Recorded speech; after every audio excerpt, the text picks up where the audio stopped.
Hi, I'm Alex from the Ada Community Library, and these are my Storytime partners, Cruisin' and, what's your name? Gavin. Gavin!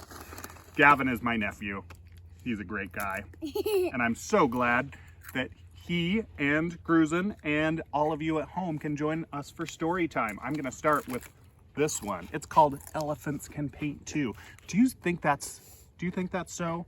Do you think that elephants can paint? No. I don't know. Let's find out. Let's find out. Can. You think they can? I think they might be able to. They use the pencil with their trunk. With their trunk, you think so? Let's find out. I do.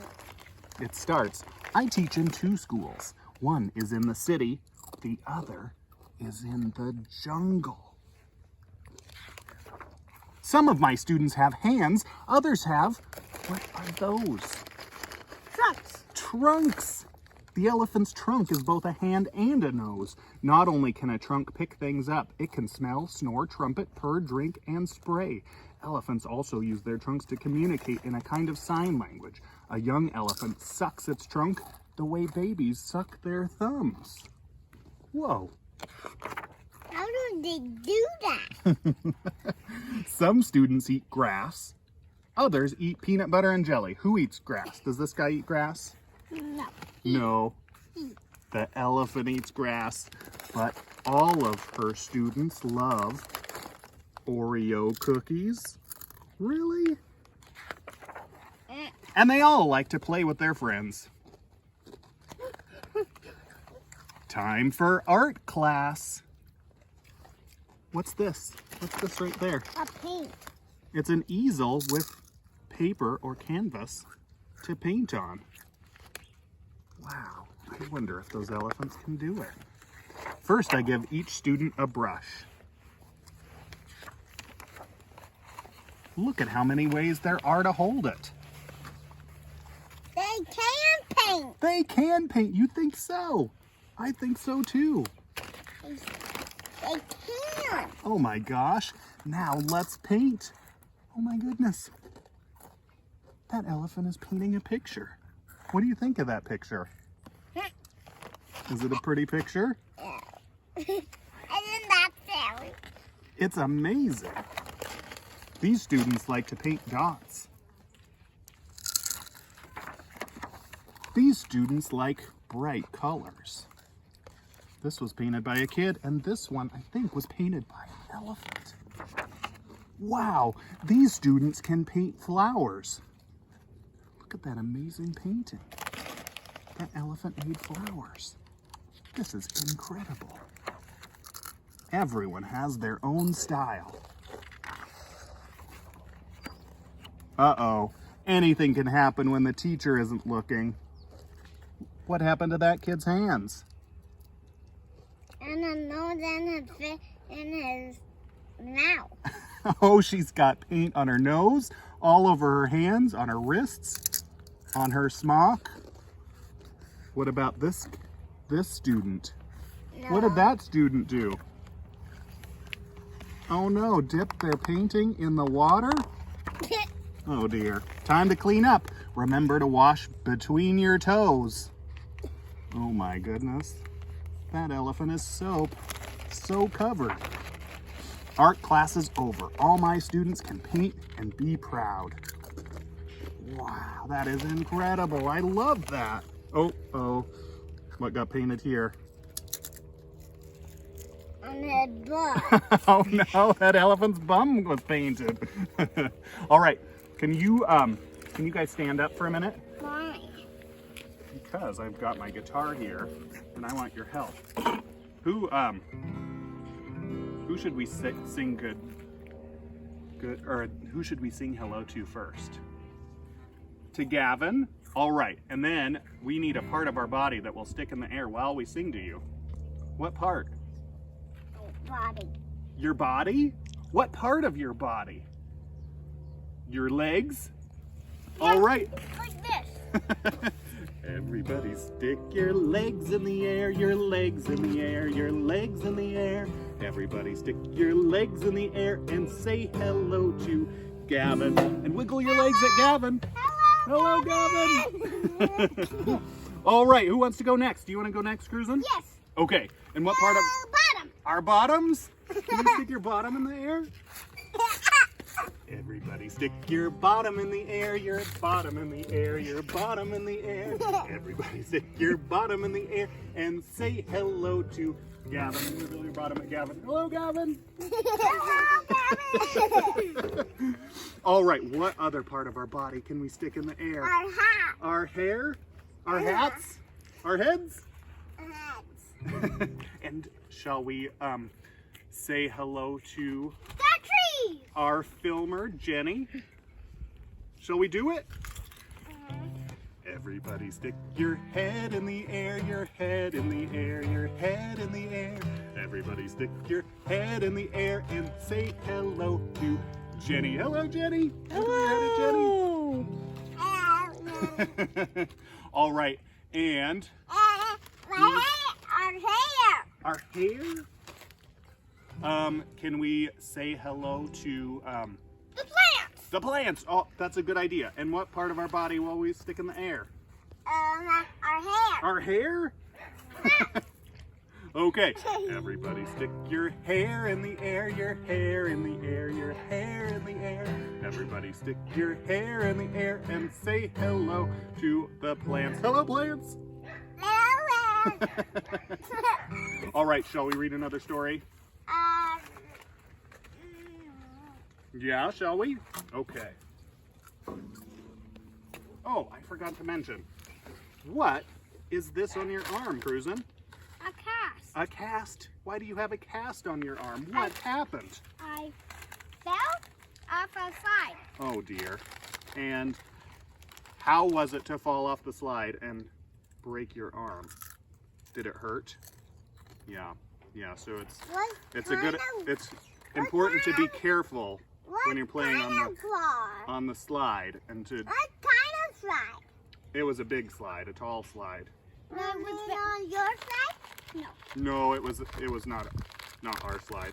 And Was then it on my slide? what happened after you broke your arm? They put a name on it. Nope, I got a Where did you have to go? therapy. To the doctor? Yeah. Yeah, and I you were... see a name on I it. remember that you were scared when we went to the doctor. What were you scared about? Well, no, I didn't. This is not the first. It didn't have a name on it when we put it on. Yeah, but what were you scared about when we went to the doctor? I'm just always scared. You're always scared when we go to the doctor? Yeah. And what did you tell me when we got out of the doctor? Was it scary? No. Being there? No, it wasn't. The doctor was... How was the doctor? Were they nice to you? Great. Great. And did it hurt to get a cast? No. No, it probably feels better now.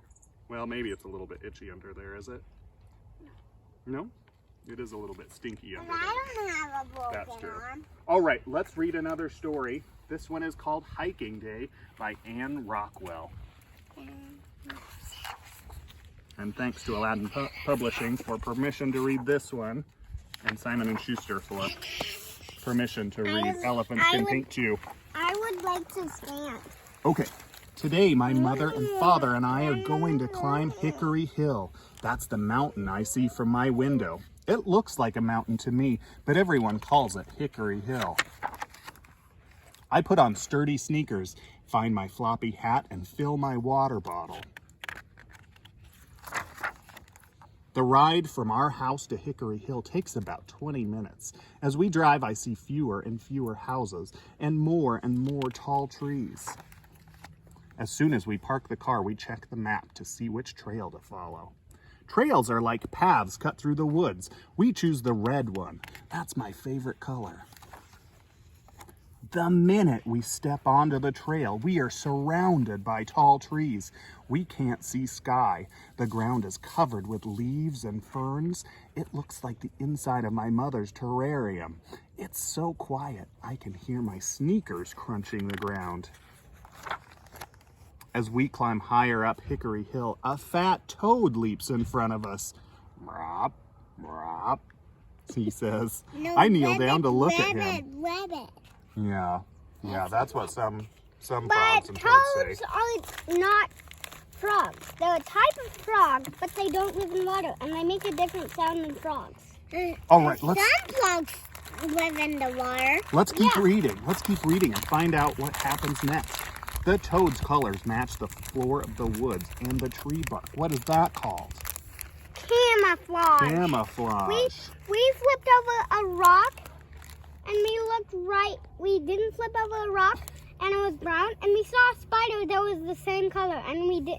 Both of us didn't even see it, but I saw it, and after we. Okay, let's see what happens next. Hey, says my father, where's the red trail marker? Uh-oh, Mom says, where can it be? Are we lost, I wonder? We look at all the tree trunks around us. Then we notice a prickly porcupine slowly climbing a tree. As she moves up the trunk, I see a red mark appear. I found it, I cry. We begin hiking again. I hear a loud tap, tap, tap, tap, tap, tap. It sounds like someone is using a hammer. Do you think that? Nope, it's a woodpecker. A little chipmunk puts a hickory nut in her mouth and scurries through the leaves. Getting ready for winter, my father says. The tap, tap, tap gets louder. My mother points up and I see a woodpecker making a hole in a tree. He is looking for insects hiding inside, she tells me. He uses his beak to make the hole bigger and find good things to eat. Bugs? Ugh, says Dad and I. Not if you were a woodpecker, you wouldn't say yuck. We see some yellow mushrooms and red berries growing on a bush, but that beautiful, friendly toad is gone. Maybe he decided to hike down Hickory Hill instead of hiking up with us. Soon we stop for a drink. All of a sudden, I know someone is looking at me. I slowly turn to see a deer with wide antlers. He leaps away so fast that no one sees him but me. The more we walk, the more I notice the trees are not so tall. The ground is rockier. Now I can see bits of blue sky, even an airplane flying across the sky. That's called a bumblebee. Suddenly, the ground below my feet isn't the woodland floor. It's a big flat rock. We're at the summit, my father tells me, the top of Hickory Hill. We did it, I say. We all sit down on the sunny, warm rock. And guess who jumps up to be with us? The friendly fat toad. The end. What a fun hike. I love hiking. All right. I hope you'll join us we're going to head out for a creature safari. Won't you come with us and see what we can find? Wow, look at this amazing bumblebee.